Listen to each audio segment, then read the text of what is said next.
What's up, Internet? This is David here again with a video that I hope you enjoy.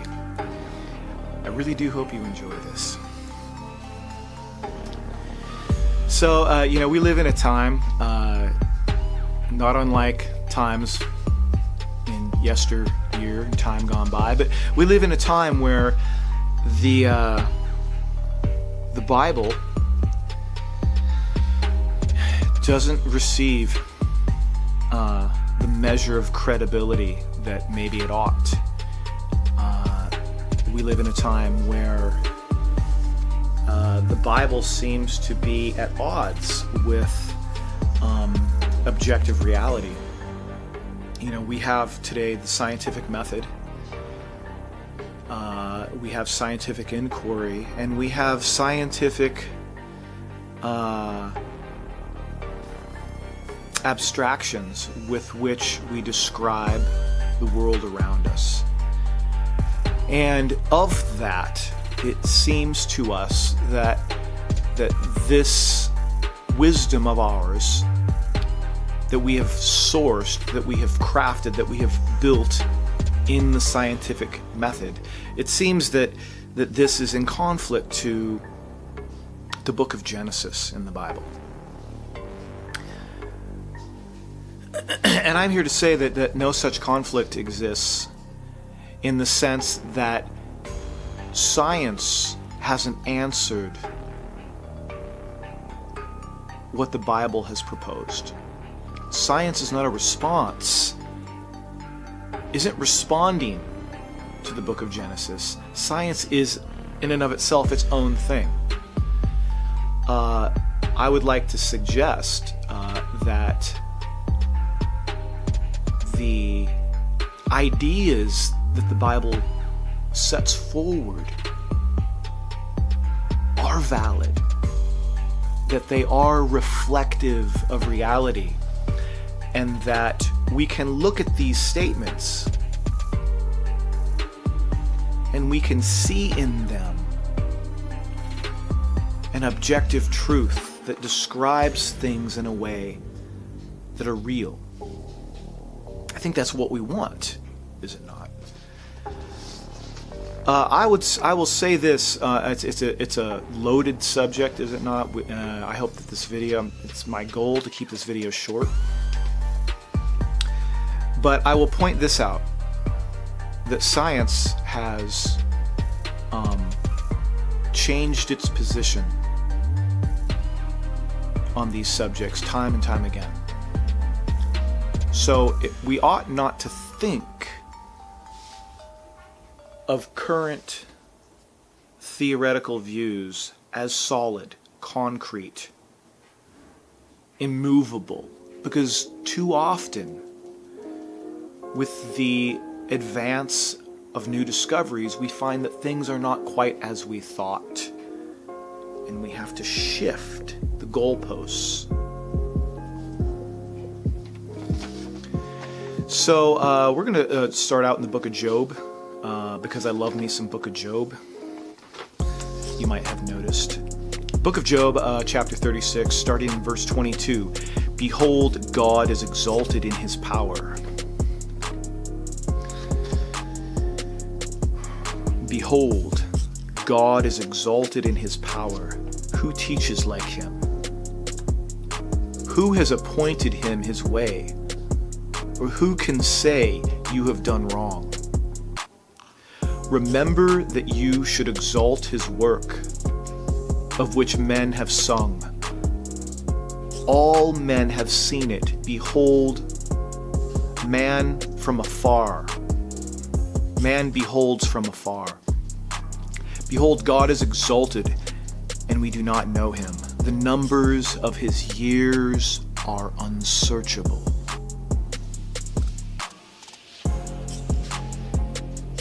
At a minimum, we ought not to write off the things of God, the Word of God, as though we can correct, as though we have discovered something more true, Maybe the error lies in us. It certainly says, the beauty of this verse is that it sets forth an objective evidence. And that it says, have we not all seen this? All men have seen it. Man beholds from afar. We see it, not just up close, but as though looking even to the horizon and appreciating the scope and the breadth and the height of what is before us. Man beholds afar off. Behold, God is exalted, and we don't know him. The number of his years is unsearchable. So many, it's an amazing thing that we can measure the distance between stars. We can measure the depth of the sea.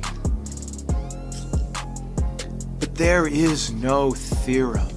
There is no mathematical proof that can discover the years of God, that can number the years of God, for they are unsearchable. It is beyond us. And that's what it is saying. It is saying this: God is preeminent, and it is beyond us. So show some respect. Show some respect. In the book of Genesis, chapter 1, it says, "In the beginning, God created the heavens and the earth.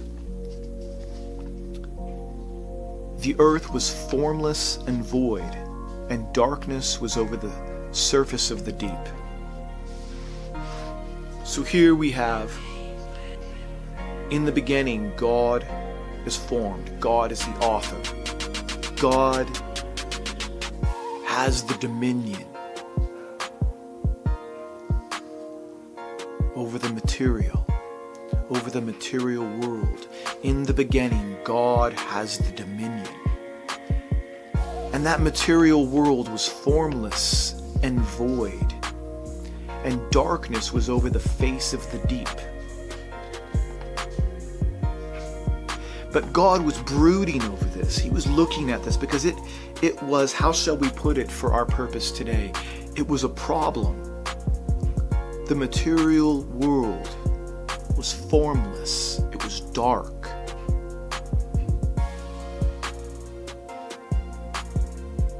It was without boundary.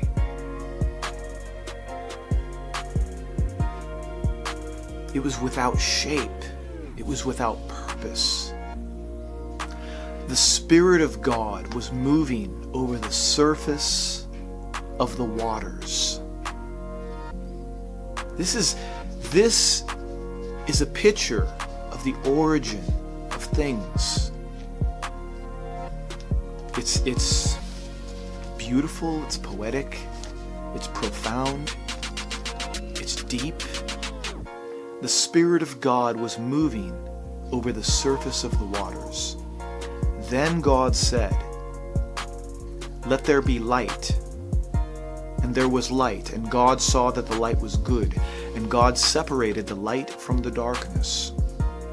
God called the light day, and the darkness he called night. And there was evening, and there was morning, one day.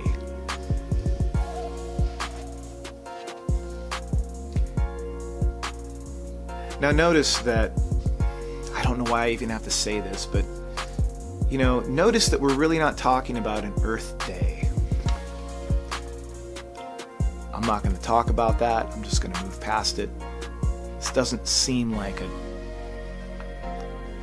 it's 6 days of creation here. It doesn't seem like it's 6 days of a work week, right? I don't get that. I'm not suggesting that here. Then God said, "Let there be light." So there was darkness. Who works in the dark? As a starting point, God said, "Let there be light." so that we can see what we're dealing with here. Then God said, "Let there be an expanse in the midst of the waters. Let it separate the waters from the waters." And God made the expanse and separated the waters which were below the expanse from the waters which were above the expanse. And it was so. God called the expanse heaven. And there was evening and there was morning on the second day. So we have here is that God moves through these passages, and he is arranging. He is solving what is in disorder. He is, I work in construction, and when we build stuff, we don't just start from step 1, step 2, step 3, and just sort of move through these smaller steps and slowly build into something bigger. That's not how you build stuff. You start with an overall goal. And then you build pieces and put them in place. And then as you build upon that, what you're building takes shape. And then you can begin to insert the purpose that these things serve. You can run your wire. You can run your water. You can insulate. And when the home is built, you can fill it with the things that make up our lives. And this is what this is like. This isn't a minute by minute expose of how matter is formed.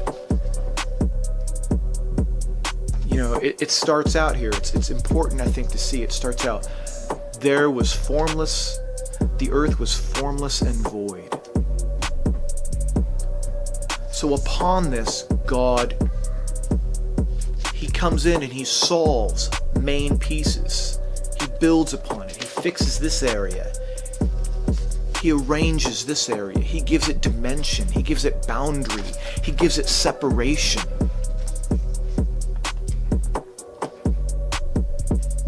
He determines its parts and gives them purpose. Then God said, "Let the waters below the heavens be gathered into one place, and let the dry land appear." And it was so. God called the dry land earth, and the gathering of the waters he called seas. He gives reality its purpose and its place. And then notice what follows. When he's given reality its purpose and its place, its boundary and its determinations, it says he gathers the waters, he called seas, and he saw that it was good. Then God said, "Let the earth sprout vegetation, plant yielding seed, and fruit trees on the earth bearing fruit of their kind, with seed in them." And it was so. The earth brought forth vegetation, plants yielding seed, and their kind, and the tree bearing fruit with seed in them, and their kind. And God said it was good. So we begin with formlessness. God gives its purpose, and then he populates its region. He gives it purpose, and then he populates. He causes it to prosper, to emerge, and then to be bountiful. That is the growth of thought here. And how is this? And the rest of this is as such. You can read it. I think we cut off here, and you can pick it up in verse 14. You could read the rest of it. But it's the same thought. He set into motion these areas. He gave them purpose. He gave them place. He gave them boundary. He gave them determination. and then out of it, he populated it, and it prospered. So, you have to ask yourself, what is it about these verses that is reflective of reality? Is this just the writings of religion, and it has no more place beyond the ceremony of religiosity and the performance of religious service? Do these scriptures have any value beyond religious duty? What is it that's reflective here? And I'll give you two things to think about. One of which is that in cosmology, in the study of astronomy, in the study of the cosmos, there is this term that is used to describe how things are that we observe. And that word is anthropic.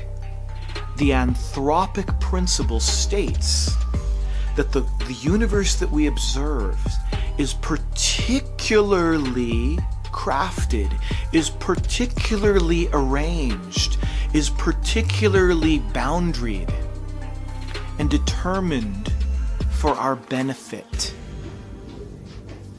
Which means that the universe, as we observe it, has purpose. The second thing to think about is that the description in the book of Genesis feels natural in the sense of how it is that you might go about purposing and constructing something. It has that intuitive vibe to it. There's that aspect of it. More importantly, in science, there is this that is the anthropic principle. The anthropic principle carries such weight in the scientific field that the whole theoretical and pop culture premise of multiverse and of multiple universes is born up as a response to the anthropic principle. The anthropic principle carries so much, is so well founded evidentially that the scientific community is forced to respond, and the only thing that they have to respond to is their theoretical premises that states that all is born of randomness, all is born of mindlessness, all is born of meaninglessness. And so when they see this universe that we live in that is so crafted, that is so purpose, they must think, well, what mindless mechanism could explain our very special and unique universe that we live in? And so they come up with multiverses. There must be an infinite number of universes. That explains why ours is so special. There must be an infinite number of unspecial black void universes that would explain why ours is so special and unique.